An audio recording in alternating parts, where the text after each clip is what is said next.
Si ça t'envahit.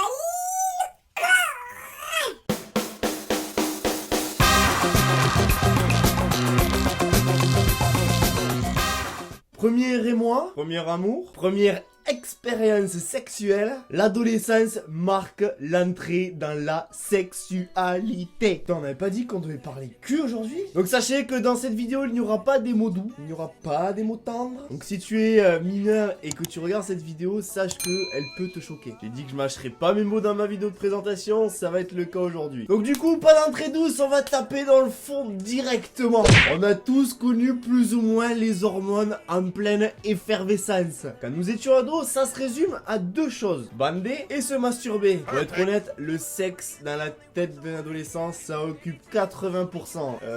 Non, 90% plutôt. C'est comme ça, tu n'y peux rien, ça occupe ton esprit. C'est la fiesta du calbar. T'es chaud bouillant H24, je te jure. Et pour peu que tu sois comme moi avec des origines un peu espagnoles, caliente, je vous explique même pas comment mes hormones étaient en mode Despacito.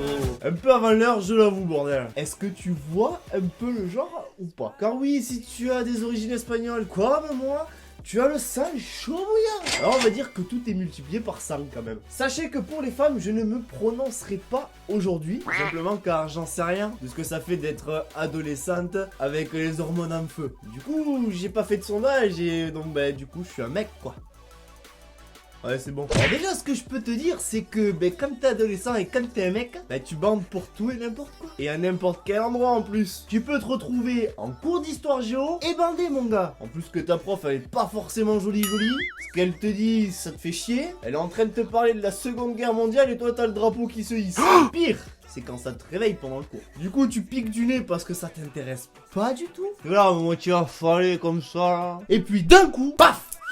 Et là tu te dis what the fuck, mais qu'est-ce qui se passe quoi? Je vais bander comme ça toute ma vie ou on m'a mis un Viagra? Oui, parce que c'est gênant quand même quand t'as un truc qui part un peu sur le téco comme ça là et qui tire un peu, tu sais. Mais pire, tu peux prendre les transports en commun tranquillement, la musique dans les oreilles, tu peux même écouter un bon AC/DC à ce moment-là. Il y a une foule, pas possible, il y a des gens, ils puent. Puis là, boum, c'est pareil, le drapeau s'élève.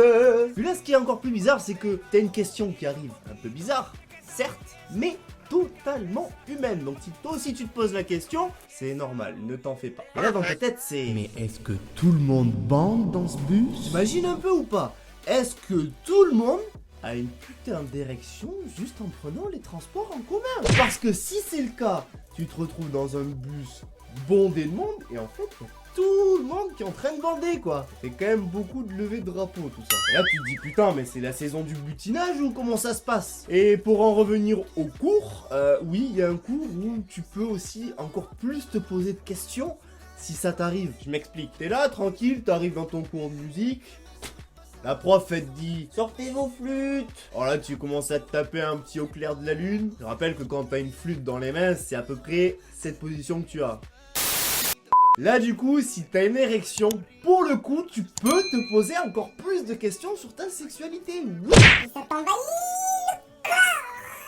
Blague à part, après, si tu aimes jouer de la flûte, ça ne regarde que toi. Et le pire, c'est que quand ta prof, elle était sexy et gentille à la fois. Alors là, pendant tout le cours, t'étais foutu, tu rentrais chez toi, t'avais mal de bite, mais je te dis même pas. Voulez-vous quelques conseils, monsieur Fernandez? Puis il y a toujours ce moment-là, pile à ce moment-là, pile quand t'as un petit bras de bébé comme ça, que là, la prof, elle te demande de te lever pour venir au tableau. Et du coup, t'as le baromètre au beau fixe. Ouais, il y a toujours un con qui pourra te dire: ah, mais il est en train de bander.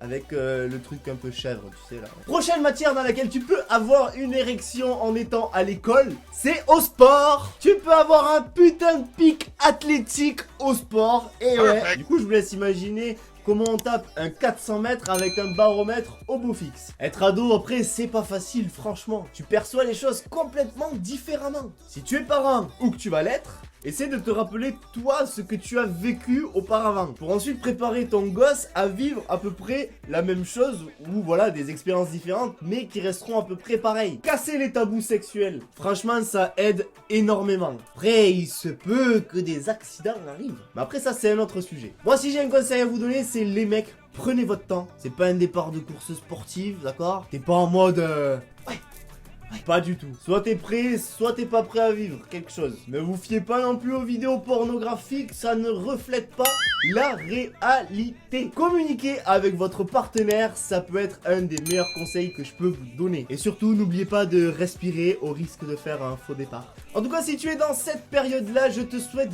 bien du courage, mais surtout, protégez-vous. Voilà, c'est tout pour moi pour aujourd'hui. J'espère que cette vidéo t'a plu, t'a diverti, t'a appris quelque chose, t'as remémoré quelque chose. N'oublie pas de me rejoindre sur mon réseau social préféré qui est Instagram, mais tu peux aussi me rejoindre sur Facebook et Snapchat. Je vous dis du coup à la semaine prochaine, même jour, même heure. Je vous embrasse très fort et merci à tous de me soutenir et d'être de plus en plus nombreux. Je vous aime, putain. Ciao!